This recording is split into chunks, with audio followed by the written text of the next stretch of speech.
Today's stream had a little bit more effort and input required to make it happen, which you'll see as the stream progresses. But we're going full-blown gourmet mode right now. Part of this quest that we're going to do is making the soup, the Potage Le Magnifique, that we will, famously poison the Emperor with. I was like, well, okay, what do I pair with this? Dogfish Head actually has a beer inspired by soup.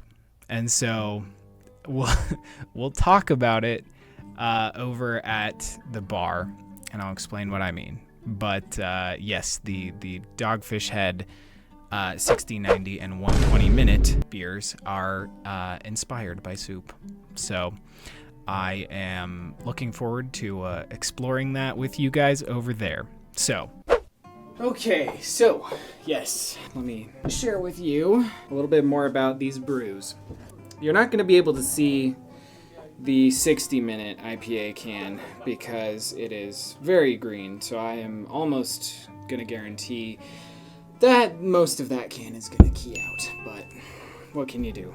Then there's also the 90-minute IPA, which actually, funnily enough, this is the original in the lineup of timed hopping beers from them. And then they made the 90-minute, then they were like, okay, let's try dialing it back and make the 60-minute and make it not be so intense. And then they said, you know what if we made it painfully intense? And then that is where the 120-minute IPA came from. So, Imperial. All right. There is our lineup. The 90-minute IPA is quoted by Food and Wine as one of the most important American craft beers ever brewed. What you have here is the only Imperial IPA in America inspired by a bowl of soup and a thrift store football game. Back in the 90s, Sam was struck by a cooking show demo teaching viewers how to properly season soup through a process of continuous peppering. As it stewed and simmered, the chef added pepper in small but consistent doses, bringing through a unique, bold taste and intense savory notes. Enter our thrift store electric football game. If rigged at just the right angle over the brew kettle, the hops would come cascading down into the boiling wort at a consistent rate. Continual hopping was born. With rich pine and fruity citrus hop aromas and a strong malt backbone, 90-minute IPA created pungent, unapologetic flavor that led Esquire to call it perhaps the best IPA in America. 60-minute. It's hard being the sequel, unless you wrote the original story. Inspired by the continual hopping process they invented with 90-minute IPA, 60-minute builds on that one-of-a-kind process and flavor, creating a solid gold hit that has found its own identity. Brewed using a boatload of intense Northwest hops, we boil this continually hopped IPA for a full 60 minutes, adding more than 60 hop additions continuously to create a bold and timeless flavor. Continually hopped to deliver a pungently citrusy, grassy hop flavor without being crushingly bitter, 60-minute IPA is a surprisingly sessionable IPA for the craft enthusiast. You'll quickly see why this sequel has become their best-selling beer and why you'll find yourself coming back to it again and again. So, definitely more fruit forward, not so heavy of a malt characteristic. Definitely leans into the less bitter hop presence on the nose anyways. And then on the palate, there is bitterness, but there's also a lot of sweetness. So it manages to be simultaneously refreshing and bitter. The malt presence lends itself to the sweetness. You're getting a lot of very different hoppy flavors, everything from the more pungent, fruity citrus flavors into dank, piney, bitter characteristics. But it's sort of a full gamut going on there. And you could sit there and pick it apart for a long time. The bitterness definitely sticks around, I think, a little longer than the sweetness. So it definitely retains a little bit of its bite at the end. But it's still a nice, pleasant, decently crushable little IPA. Moving over to the 90-minute, the OG. Again, on the nose, definitely more of a richer, robust malt presence. And then through the palate, there's a lot more very orangey notes. I'm thinking of an orange scone almost between like the citrus and malt characteristics working together so nicely. I would describe it almost, I mean, even like dried fruit, like almost to a raisiny characteristic. If we're leaning into thinking about like other spirits and stuff, it leans a little towards like cognac or brandy in terms of how much that maltiness and fruit like work together. I like it a lot. It's a classic. If you really want a more intense traditional IPA, that's what it is, because it still has a heavier malt, which a lot of like newer stuff doesn't have, which is something that we talked about in one of the Jedi Survivor streams. Actually, there's a lot more things to unpack in it. And speaking of things to unpack, let's move over to the 120 minute and get weird and wild, because it is definitely gonna punch us in the mouth a little bit. In fact, I'm gonna let this sit a little bit on my palate and read to you before I get in on it. So, it is quoted as being the holy grail for hopheads, clocking in at 15 to 20% ABV. 120 minute IPA is continually hopped with a copious amount of high alpha American hops throughout the boil and whirlpool, and then dry hopped with a boatload of hops. Unfiltered and abundantly hoppy, it is the holy grail for hopheads. We brew 120 minute IPA a few times a year, but it goes fast. If you find some, grab a few bottles, some to enjoy and some to age. They don't print it on the bottle, and they just say it's somewhere between 15 and 20% alcohol, which is just insane for a beer. That's like, this is like the equivalent of 3 to 4 bottles of any other beer. So it's just, it's a lot. It's a lot. It's very intense. It's a treat, you know? It's not one you get to have every day. And I wouldn't want to have a $12 beer every day. Let's get to sampling. And whew, yeah, the nose, okay, whatever like candied citrus stuff I was talking about on this one, That's this. This is like all of that and more. It is like, it's giving me like, if you candied an orange, like where you simmer it with sugar water until a lot of the water goes off, and then you're just left with a sticky, sugary orange. That's like what this smells like. It's really intense, and it's kind of insane that there's that much like sugar on it, but yeah. It's definitely a darker color than either of those by a pretty long shot. Something about it is giving me like a holiday vibe. I don't know if it's just like the really intense piney resinousness that I'm picking up on, but like, yeah, it gives me a lot of like holiday vibes, which I kind of dig.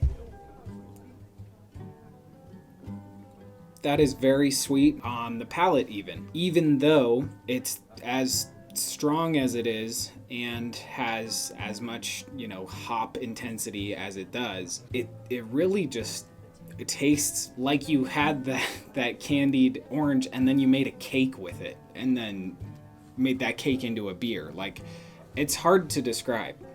But and maybe it's just how strong it is combined with how long they ran the boil and all of that, but it's incredibly complex. It's syrupy. There is definitely a lot of bitterness, like perhaps so much bitterness that it's like off the charts. Like I can't, like it's like your brain can't even perceive how bitter it is, so it just says, oh, never mind, it's not bitter. Just focus on the sweetness. It's fine. You'll die if you think about how bitter it is.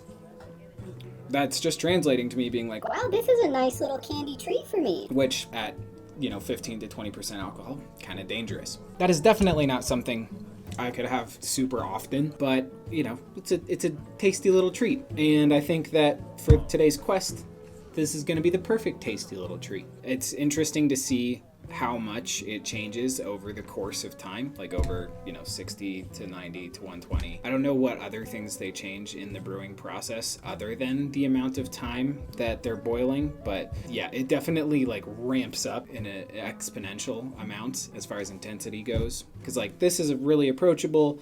This is like, all right, okay, we're getting hot, but nothing crazy, and then this is like wah, ah. So I don't know if there's even a sweet spot between these two that's like right in the middle. But that's our lineup. With that, I'm gonna pop back over to the computer. I will see you over at the computer. Oh, guess we got a little sticky on the green screen there. Whoops. Hello, Festus. There you are. Yeah. Took your sweet time dealing with Cicero. Yeah, it was eh? a couple months. Now let's get down to business. Astrid told you about the gourmet, I hope. Yep. That I need to kill him and take on his identity. Quite so. But first, you'll need to learn who he is. Assuming, of course, that the gourmet actually is a he. Could be a woman, for all we know. So you don't even know who the gourmet is? Wonderful. Do you know? I might find out. We're gonna remain silent. There is only one quest, and it's coming up, where I refuse to remain silent. You know, maybe I was wrong about you after all. Anyone who's smart enough to shut up and listen can't be all. Oh, I love him. In my, Alright, I'm gonna try this. investigations, I came upon this. It's a copy of the gourmet's cookbook, but not just any copy. It's signed, you see. Seems to be a message from the gourmet to one Anton Virane. I've tracked That kinda Virane works. to keep in Markarth. It would seem he's the cook. Well, would you look at that? He's the cook. And this Anton Virane knows the gourmet's true identity? I believe so. Therefore, you are to obtain that information from Virane, who the gourmet really is and where he can be found. Oh, and when you're done with Virane, kill him. Loose ends and all that. Next, All right.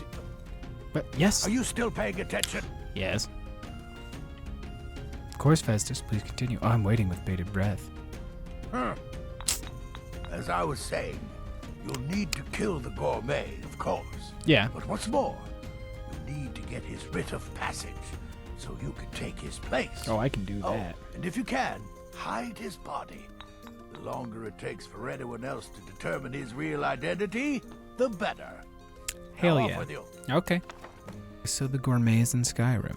Yes, Gaius Morrow, on orders from his father, arranged for the gourmet to come to Skyrim months ago to serve as the Emperor's personal chef.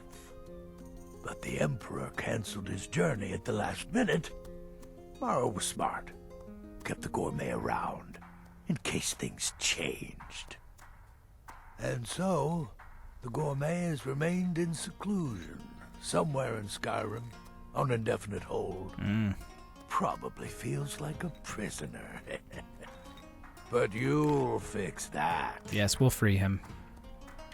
What else can you tell me about the gourmet? Nobody knows his true identity. Well, nobody except Gaius Morrow, and you've already taken care of him.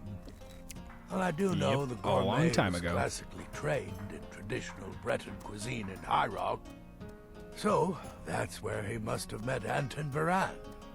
In any event, our anonymous chef shares a passion for food with all of Tamriel. And that anonymity will prove the Emperor's undoing. Truly. Tell me about this cookbook. Uncommon Taste.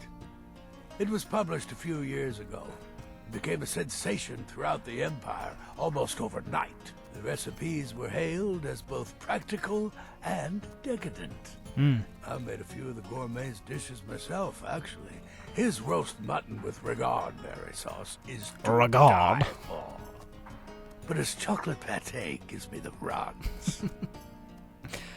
I don't think I've ever heard somebody call Red Guards regards, but all right. Thanks, man. Remember, the Markarth Keep. That's where you'll find Anton Virane. All right. Probably cooking up all of the gourmet's recipes, passing them off as his own. Ah. Got you.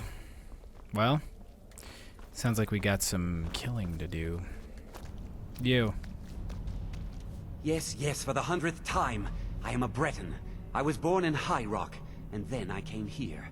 I am not a Richman. I know who you are, Anton, and where you're from. I is High Rock, home of exquisite bread and cuisine. Remaining silent. Who are you? What do you want? The gourmet. Who is he? Where is he? The gourmet? Never. I don't know what led you here, but nothing will betray my trust. I'll take the secret of the Gourmet's identity to my grave. For the Dark Brotherhood, that can be easily arranged. The Dark Brotherhood? Now, wait a minute.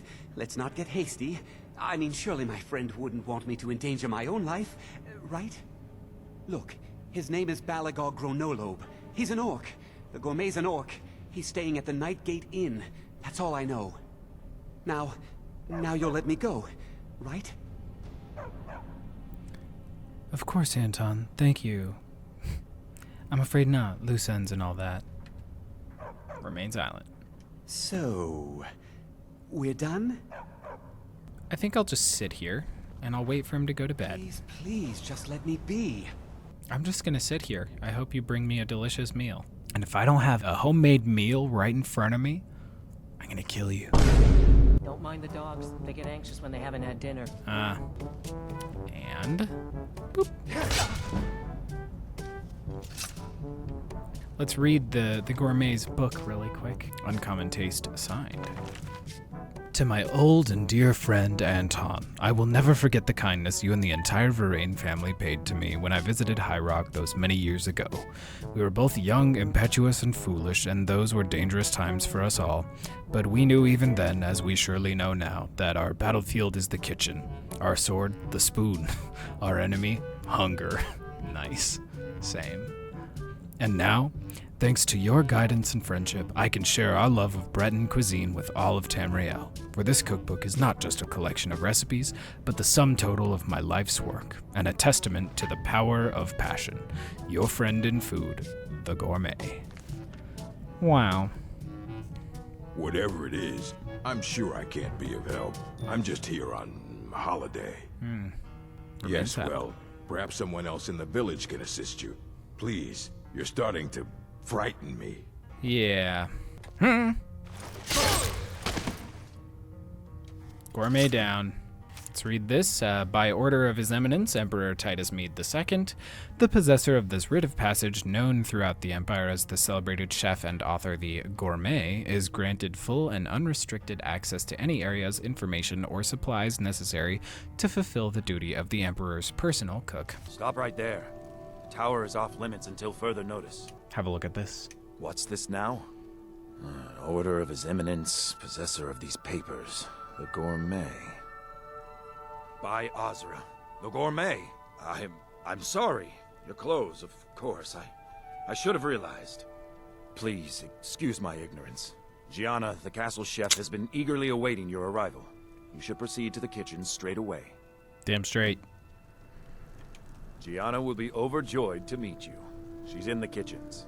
Not another delivery. I told you people our stocks are fine. Now put whatever you have over there, then get out.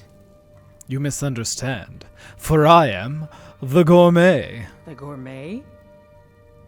Oh, finally. When I heard the Gourmet was being brought in to cook for the Emperor, I could hardly believe it. It's just... That's right. Yes? Well, I just never expected the Gourmet to be a Breton. It almost seems too obvious. Some of the greatest cooks have been Bretons, and... Yeah, he is an orc, so, you know. But, enough. The Gourmet is here to cook, not talk. Let us begin. Oh, yes, but of course. The Emperor has requested your signature dish, the Potage Le Magnifique. I've taken the liberty of getting it started. But the cookbook only says so much, and everyone makes the potage differently. I would be honored if we could make it the Gourmet's special way. Okay, really quick. The base broth is already boiled. We can get started right now. So, which ingredient should I add next? Before we get going with this, let's read what the book says about it. So let's scroll on over. Uncommon Taste by the Gourmet. Congratulations. By opening this volume, you have taken the first step on a truly epic journey, a voyage through the vast landscape of Breton food and its myriad joys and wonders. You will explore scents, flavors, and textures so exquisite they will seem impossible. But they are more than possible. Indeed, by following the carefully selected recipes presented in this book, you will prepare extraordinary dishes with such ordinary ease, those around you will suspect sorcery. But the only magic is that which exists exists in your own heart, the passion you possess for creating delicious, amazing food that can be prepared easily and enjoyed endlessly. Start here and someday you too can be a gourmet. The Potage Le Magnifique. Ingredients: 4 cups chicken broth, 4 cups beef broth, 2.5 ounces of butter, 1 wooden flagon of flour, that's not a real measurement, 1 cup diced carrots, ½ cup diced onions. Recipe: stoke the flames of your open pit fire and achieve a low heat. Combine all ingredients into a large soup pot. Stir vigorously. Once hot, pour into earthen soup bowls immediately. Behold, the gourmet's signature dish, the Potage Le Magnifique. But wait, I know what you're wondering. That's it? Is that all there is to it? What's the secret of the gourmet? Do you really expect me to give away the secret to my most popular dish? Well, guess what? I will. For that secret, my friends, is you. That's right. The Potage Le Magnifique is delicious and extraordinary. Using just the simple ingredients listed, you will create a potage that is both hearty and delicious. But in order to make the Potage Le Magnifique truly magnificent, it takes the imagination of a truly inspired chef. Do you have that gift? I have served bowls of the Potage Le Magnifique that have caused grown men to weep with joy. Can you guess what I added? Can you create magic? And that is the Potage Le Magnifique. So, we get to pick our ingredients here because he's like, yeah, just add whatever you want. And then, Oh, it's good. so, back to it. Maybe we should start over, hmm? Yes, We want the gourmet's famous Potage Le Magnifique to be perfect, after all. it's true. So what is the first special ingredient? So, carrots, a sweet roll, or remain silent. This is definitely the meme response. This is what we should say, but I will be saying carrots. Carrots? Really? Okay. Judge me. What next? The next ingredient is vampire dust. You must now add a splash of mead or remain silent. The splash of mead, definitely gonna be the one I go with. You must now add a splash of mead. Ah, of course. I suspected as much. All right, what next then? We shall now add a giant's toe, or 1 nern root, or remain silent. On this one, I will choose to remain silent. Okay, let me see. Thistle, yes, let's try that. Just a sprig or 2. All right, what next then? You must add a septum, diced horker meat, or remain silent.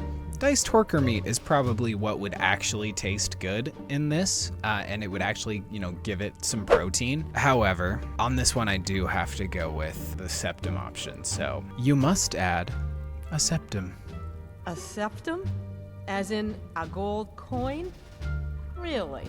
Ah, I see now. That would give the Potage Le Magnifique a slightly metallic but delicious aftertaste. Ha! Simply brilliant. I have to say, the stew seems done. Add anything else and we may dilute the distinct flavors. So, is that it? There is one final ingredient. Here, add this. Oh? What is this? Some kind of herb? Are you sure? The potage tastes perfect as it is. Any other ingredient might... Now, Gianna, who's the gourmet here? I'm sorry. Of course, it's your most famous recipe after all. All right then, your secret ingredient's been added. And if I may say so, it has been an honor getting a chance to prepare a meal with, well, the best chef in the entire empire. Thank you. I'll carry the stew pot and lead the way up to the dining room. I'm sure the Emperor and his guests are dying to meet you. Dying to meet me, you say? Before we get away from this, let's have a little bit of the Potage Le Magnifique ourselves. What do you say? The Potage Le Magnifique. This Breton dish is one of many made famous in the recipe collection Uncommon Taste, written by the ever-mysterious Gourmet. Its popularity is no mystery, however, as its rich texture and deceptive simplicity showcase a hearty soup that pairs perfectly with toasted bread and cheese. The only danger is that it may make you weep with joy. The recipe calls for a 1/4 cup or a 1/2 stick of unsalted butter, a 1/2 cup of diced onion, 1 or 2 cloves of garlic, minced, I went with 2, 1 cup of diced and peeled medium carrots, 1/2 cup of all-purpose flour, 2 cups of chicken broth, 2 cups of beef broth, and salt and pepper. Melt the butter in a large saucepan over medium heat, then add the onion and garlic. Cook until soft and fragrant, about 3 to 5 minutes.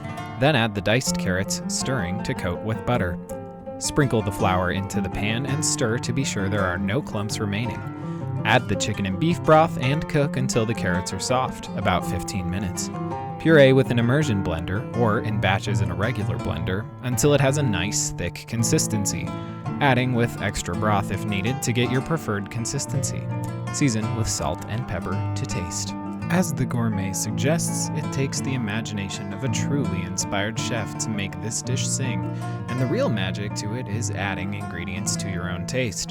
Play with combinations of vegetables and spices until you find just the right combination for you. My secret ingredient was herbes de Provence, a blend of spices including marjoram, rosemary, thyme, oregano, and lavender. It's a key ingredient in lobster bisque, so I thought it would fit in with our potage. I also took some influences from the quest dialogue, adding a splash of the mead I was drinking to the batch. The cookbook image also features a splash of cream and pumpkin seeds as a garnish, so I went for that Instagram-worthy presentation. Oh, and you can't forget that you must add a septum. It's honestly a really good soup. I highly recommend making it yourself. Just skip the jarring route.